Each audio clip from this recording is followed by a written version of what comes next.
Howdy YouTube! In this video I'd like to talk about all the stuff that I put in my little day hike bag here.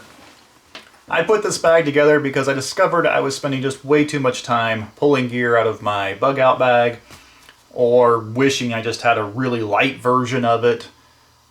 Just wasn't happy with the gear that I was taking with me when I just wanted to go out for a few hours in the afternoon, spending way too much time putting stuff together.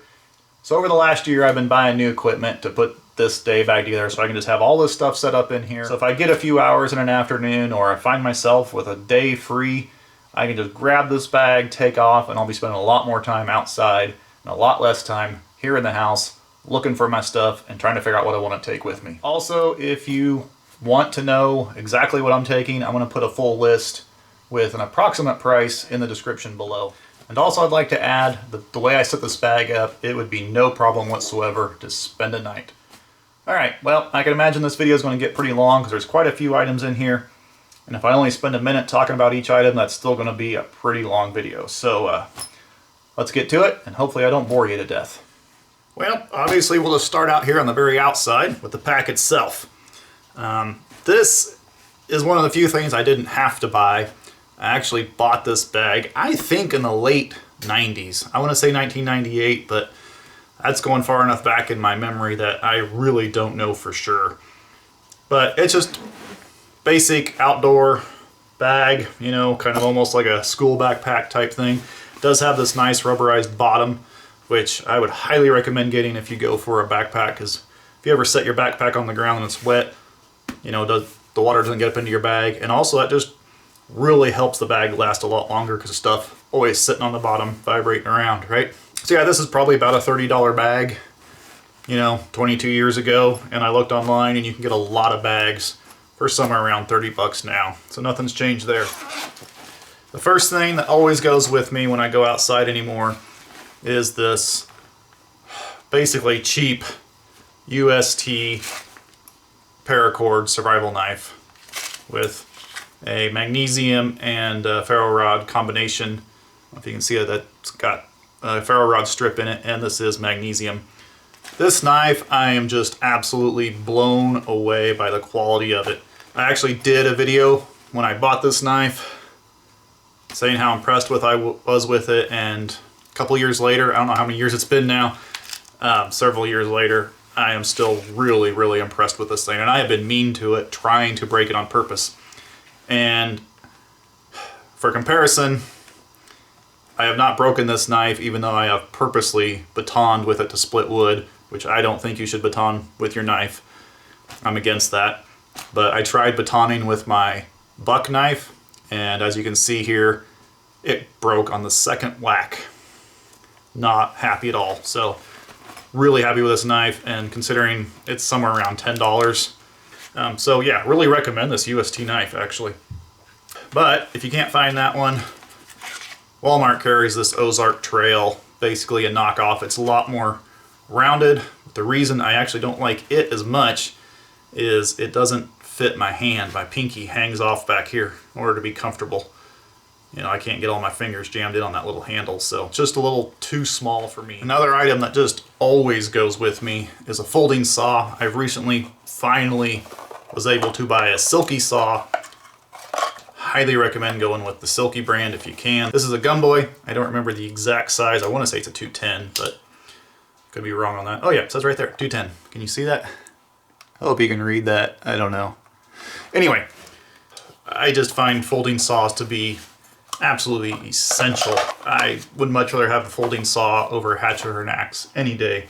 The Silky is definitely the way to go. They're a little more expensive. If you can't quite come up with the money to get a Silky, then I actually really recommend the Koglins brand of folding saw.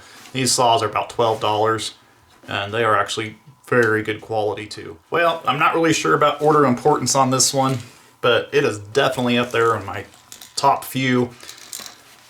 That is a whistle. And I went ahead and just got this whistle, match carrier, compass, signal mirror.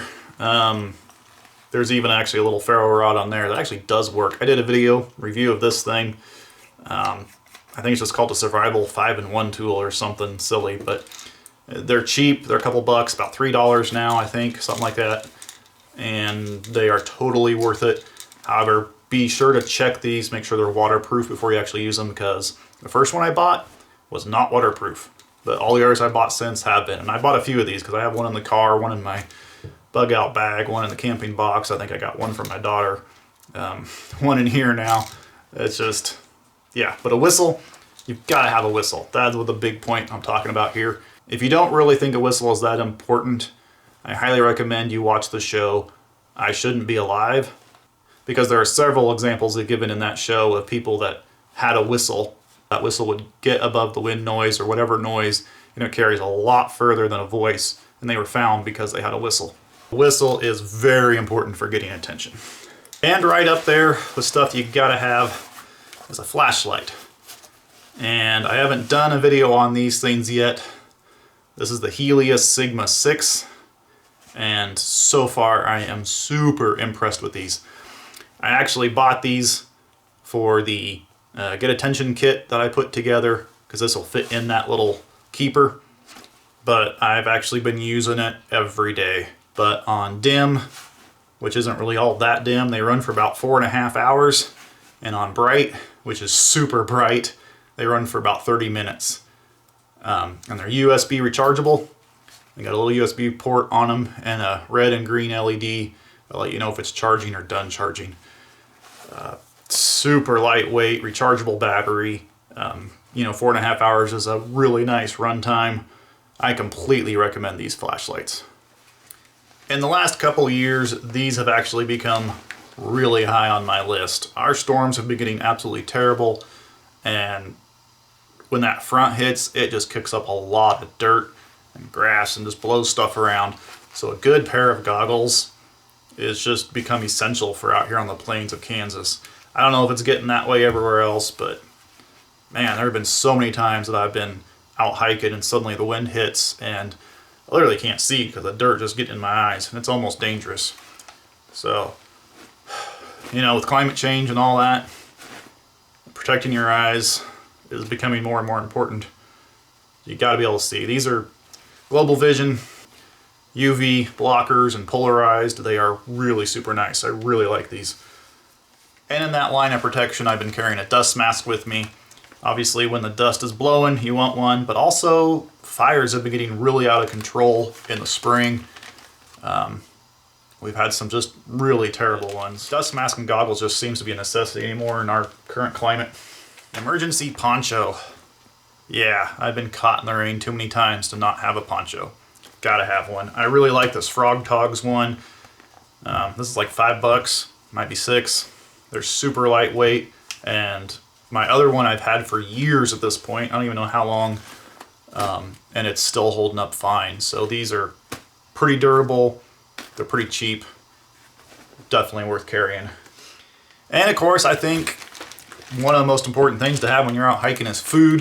This bag changes a little bit. Right now, I have it set up for an overnighter. I've got 4 packets of instant oatmeal in there. I have 2 in the evening, 2 in the morning, some hot cocoa, some cider, slice of Spam, a couple granola bars. And I think that's everything. So this would definitely get me overnight if I wanted to. And since we're talking food, you gotta cook your food, right? My cup is definitely gonna go. Even if I don't take the stove, my cup is going, that's for sure. Because if you wanna mix up a drink, you gotta have a cup, right? And if I'm gonna be making hot cider or hot cocoa, you gotta have a way to cook it. I used to think I could always just build a fire, but there again, due to time savings and weather concerns, I've discovered building a fire out here on the plains of Kansas is not always practical. And sometimes it's just a long hike to find a dead tree, A lot of grassland out here. So I bought this little tiny BRS 3000T stove. I actually did a little kind of unboxing of it video if you want to go check that out. But this thing is tiny, ridiculously small, and it is really good. It is good for heating water really quick, but it's not really a stove in which you're going to be making pancakes. I don't know, you probably could if you really tried, but I would just call it a boil stove. It's super lightweight. You know, it's so much more convenient than trying to build a fire to just make some hot cider or something. But, and as far as that, really, Dakota? And one of the other things that I think is really important, at least around here for a day hike, I don't know quite where it falls in the range of importance, honestly, is this survival blanket.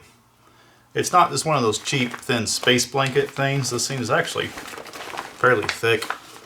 I was going to do a video about this years ago, and somehow time just got away from me, and I never did finish that video. But here's a little bit of footage of me actually testing this out. Obviously, it's great for covering up if it suddenly starts to rain or you get cold. You can make an emergency shelter out of it. You know, I end up using it quite often as a butt pad. And it lives on the back of my backpack here. You know, it goes in first, so everything piles on top of that. Give me a cushion between my back and the stuff in there, you know. Oh yeah. And that brings me to my tent. I just did a video on this tent.